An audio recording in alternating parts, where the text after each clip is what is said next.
18 ноябрда жерлерде элдик курултайга делегаттарды шайлоо өтөт. Борбор калаада даярдыктар күч. Масштабтуу иш-чарага борбордон өкүлдөрдү тандоо максатында кала депутаттарынын төрагалык алдында 58 жыйын уюштурулган. Былтыркы жылга салыштырмалуу быйыл тургундар активдүү катышты. 50 адамдан аз чогулган жерлерде талапкерлерди шайлоо жокко чыгарылды. Шаарыбыздын бардык бурчунда өттү. Эч кандай маселе болгон жок. Талаш тартыштуу маселе болгон жок. Бардык алыстык менен өттү. Эл өзү тандаган, өздөрү шайлаган адамдарын шаардык жыйынга жөнөтүп беришти. Кудай буйрса ушул эми шаардык жыйындан элдик курултайга жөнөтөбүз деп турабыз.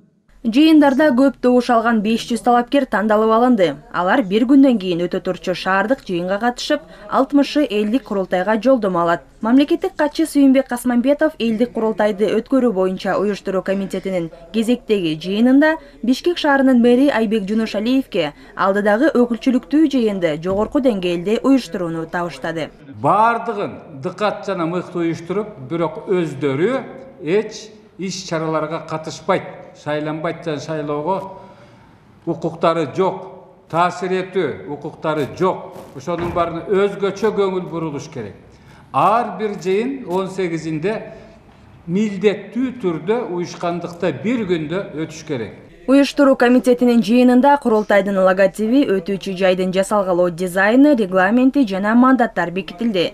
Былтыр курултайда көтөрүлгөн мектеп, жол, суу маселелери 2023-жылы чечилгендиги тууралуу айтылды.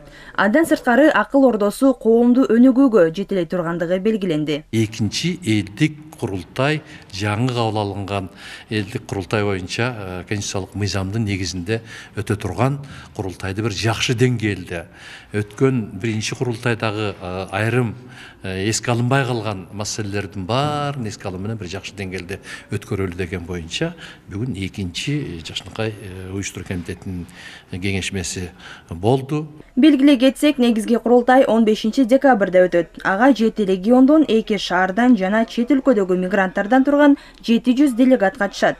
Иш-чарада эл менен бийликтин ортосундагы ачык баарлашуу, аймактардагы көйгөйлөр менен бийлик өкүлүн кабардар кылуу мүмкүн болот. Альбина Айбекова, Элдар Анарбеков, ЛТР, Бишкек.